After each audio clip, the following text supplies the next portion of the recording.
Good evening guys, welcome to study with Sunita channel में एक बार फिर से आपका स्वागत है हमारे channel study with Sunita. Guys, मैं आपको आज भक्ति काल की कुछ प्रमुख पंक्तियां यानी कि जो प्रसिद्ध पंक्तियां हैं, जो वही पंक्तियां जो एग्जाम में आते हैं, आ सकते हैं, मैं वो पंक्तियां लेकर आई हूँ जो आपको ये बताएंगे कि ये पंक्तियां किस कवि की है। ठीक है ना, आपको ये याद करना होगा कि और पढ़ना होगा कि ये जो मुख्य मुख्य पंक्तियां हैं जो उसको देकर पूछ देता है ये पंक्तियां किस कवि की है। वैसे मैं आपको पंक्तियां लेकर आई हूँ, बीच बीच में मैं आपको इसी तरह से शॉर्ट्स में आपको बताती रहूंगी कि ये पंक्तियां किसकी हैं। ठीक है ना, देखिए मैंने आदिकाल आपको पढ़ाया, भक्ति काल पढ़ाया, तो आज मैं सोच रही थी कि आपको आदिम भक्ति काल की प्रसिद्ध पंक्तियां, वो पंक्तियां जो आपके एग्जाम में आते हैं, जो बहुत ही महत्वपूर्ण है। ठीक है ना, तो वो पंक्तियां किस कवि ने लिखा है वो। ठीक है ना, तो भक्ति काल के कवियों में केवल मैंने आज भक्ति काल के ही लेके आई हूँ कि आपको अच्छे से समझ में आ जाएगा भक्ति काल, आदि काल, फिर आगे रीति काल। ठीक है, तो आज मैं भक्ति काल की वो पंक्तियां लेकर आई हूँ जो अति महत्वपूर्ण है, जो एग्जाम में हमेशा से आते रहते। कभी कभी ऐसा भी होता है कि पंक्तियां दी जाती है और पूछा जाता है किस कवि की है।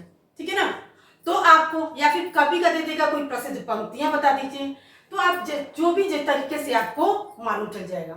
चलिए स्टार्ट करते। स्टार्ट करने से पहले आपसे रिक्वेस्ट करते हैं कि प्लीज मेरे चैनल को लाइक करिए, शेयर करिए। ठीक है ना, अभी तक आपने मेरे चैनल को सब्सक्राइब नहीं किया है तो प्लीज मेरे चैनल को सब्सक्राइब कर लीजिए। जैसा भी मैं वीडियो बनाऊंगी आपके पास जाएगा। ठीक है, तो चलिए स्टार्ट करते हैं। आपको सबसे पहली पंक्तियां देखिए क्या है। चिबड़िया झाला पैया राम पुकारी पुकारी। ठीक है ना, क्या है? जिबड़िया झाला पैया राम पुकारी पुकारी। ये जो पंक्तियां हैं, ठीक है ना, किसने लिखा है, किसने इसको पंक्तियों को किया है? कबीरदास ने। ठीक है ना, तो एक बार मैं फिर पढ़ के बता सकती हूँ। ठीक है ना, जिबड़िया झाला पैया राम पुकारी पुकारी, यानी कि ये जो पंक्तियां हैं किसका लिखा हुआ है? या कबीरदास का। फिर है आपका, हेरी मैं तो प्रेम दीवानी मेरा दर्द न जाने कोई।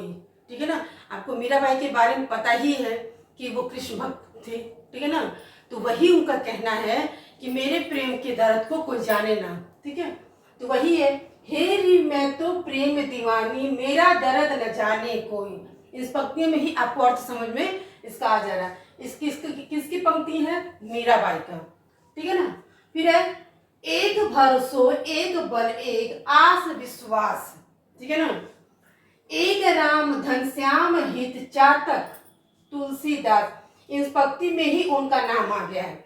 कभी कभी ध्यान से दिमाग लगाइएगा तो कभी कभी उस पंक्ति में जिस कवि ने लिखा उनका नाम दिया जाता है। ठीक है ना, और कभी कभी उसके अर्थ को समझने की कोशिश, जैसे मान लीजिए ये है, हेरी मैं तो प्रेम दीवानी मेरा दर्द न जाने कोई। आपको अच्छी तरह से पता भी है कि कोई ऐसी कवि है, ठीक है, कवित्री हैं जो कृष्ण भक्त यानी कि भक्त थी, कृष्ण भक्त, राम भक्त, कोई भी, तो वो कौन हो सकता है? तो आपको मीराबाई का नाम आप सब लोग जानते हैं कि मीराबाई ऐसी थी जो कृष्ण भक्त थी। इसीलिए इसमें देखिए, इसी से आपको समझ में आ जाएगा कि इस कवित्री यानी कि का कौन लिखा है, तो मीराबाई। ठीक है ना, अब इसी तरह से है, इसमें देखिए एक आप केवल आंख बंद करके ये भी सोचिएगा तो देखिए आपको यहाँ नाम पड़ेगा तो तुलसीदास, तो देखिए तुलसीदास आ गया। ठीक है ना, और ये तो बहुत ही प्रसिद्ध पंक्तियां हैं जो आप हमेशा से छोटे क्लासेस से भी पढ़ते आए होंगे। गुरु गोविंद दऊ खड़े काके लागो पाए, बलिहारी गुरु आपने जिन गोविंद दियो बताया। आपको पता ही है, एक कहावत भी है और एक बाबा कहा, ये हमेशा से पढ़ाते कि भगवान और गुरु दोनों खड़े, अगर पैर लगना हो तो किसका आप लगेंगे? तो हमेशा इसलिए, क्योंकि भगवान से भी ज्यादा किसकी सम्मान कर दिया जाता है? गुरु को। लेकिन आजकल क्या है, कोई भी गुरु की इज्जत नहीं करता है। तो किसका है? कबीरदास का। ठीक है ना, बंदई गुरुपद कंज कृपा सिंधु नर रूप हरि, महामोहतम पूंज जासु वचन रवि कर निकर। ठीक है ना, एक बार मैं फिर पढ़ती हूँ। बंदई गुरुपद कंज कृपा सिंधु नर रूप हरि। ठीक है ना, नर रूप में हरि की बात। माया मोहतम पूज जासू वचन रवि कर निगर। ये किसने लिखा है? तुलसीदास ने। कि मतलब भगवान जो रूप में अपने नर रूप में आके रचना जो की थी तुलसीदास। पोथी पढ़ी ठीक है ना, पोथी पढ़ी पढ़ी जग मुआ पंडित भया न कोई। मतलब पोथी पढ़ पढ़ के वो पंडित नहीं हुए थे। कौन? कबीरदास। ढाई अक्षर प्रेम का पढ़े सो कोई पंडित भया न कोई। मतलब ढाई अक्षर प्रेम का कोई पढ़ने से कोई मतलब ये क्या कबीरदास जी क्या पढ़ पढ़ कर भी नहीं बने? तो वही कौन था? ये कबीरदास जी थे। राम सो खरो है कौन मोसुम कौन छोटो तुलसीदास। जहाँ राम की बात आ गई तो समझ लीजिए राम की जो भी कुछ होगी तो कौन करेगा? तुलसीदास ही है।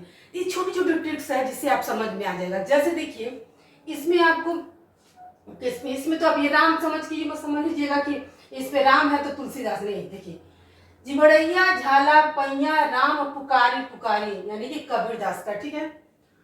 हेरी मैं तो प्रेम दीवानी। प्रेम दीवानी से थोड़ा सा समझ में आ जाएगा। मेरा दर्द न जाने कोई मीराबाई।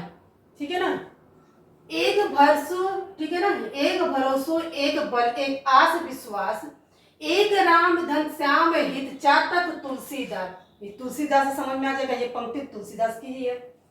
गुरु गोविंद दो खड़े काके लागो पाई बल अरे गुरु आपने जिन गोविंद दियो बताई। ये पंक्तियां तो सबको हमेशा से पता है। ये कबीरदास का ही लिखा हुआ है जिन्होंने हमेशा भगवान से अधिक दर्जा गुरु का ही दिया। बंदई गुरुपद कंज कृपा सिंधु नर रूप हरि। ठीक है ना, नर रूप हरि मुँह महामूतम पूंज जासु वचन रवि कर निकर। ये किसका है? तुलसीदास का। ठीक है। पोथी पढ़ी पढ़ी जग मुआ पंडित भया न कोई। ठीक है। ढाई आखर प्रेम का पढ़े सो पंडित भया न कोई। ये किसकी बात है? कबीरदास की। राम सो खरो हे कौन मोसो कौन छोटो तुलसीदास। ये देखिए आपको पढ़ना पड़ेगा, इसको याद करना पड़ेगा। कहने का मतलब जो भी पंक्तियां मान लीजिए हम पढ़ा रहे हैं तो आपने पढ़ा तो एक बार दो बार मैं पढ़ा रही हूँ तो आपको ऐसा तो समझ में याद नहीं है। तो भाई एग्जाम की तैयारी तो ऐसे होती नहीं है। उसको पढ़ना तो पड़ेगा। पढ़ेंगे 2 बार 4 बार 5 बार पढ़ेंगे, जब हमेशा वीडियो को देखेंगे तो आपको याद हो जाएगा। और कई बार पढ़ने से उस चीज को आपको याद हो जाएगा और समझ में आ जाएगा ये पंक्ति किसकी है। और आपको याद करना भी जरूरी है क्योंकि किसी भी तरह से पूछ सकता है। मान लीजिए ये पंक्ति दे दिया, पूछ दिया किसका है? मीराबाई का। या ऐसे भी कर सकता है कि मीराबाई की कोई पंक्ति लिख दीजिए। तो मान लीजिए आपको कोई पंक्ति में ये पंक्ति इनकी याद है तो क्योंकि ये बहुत फेमस है तो याद है तो आप लिख सकते हैं। आप दोनों तरह से कर सकते हैं। तो ये तो जानना आपके लिए बहुत जरूरी है। तो गाइस ये कुछ पंक्तियां थी जो फेमस मतलब प्रसिद्ध पंक्तियां थी जिसमें मैंने आपको बताया है।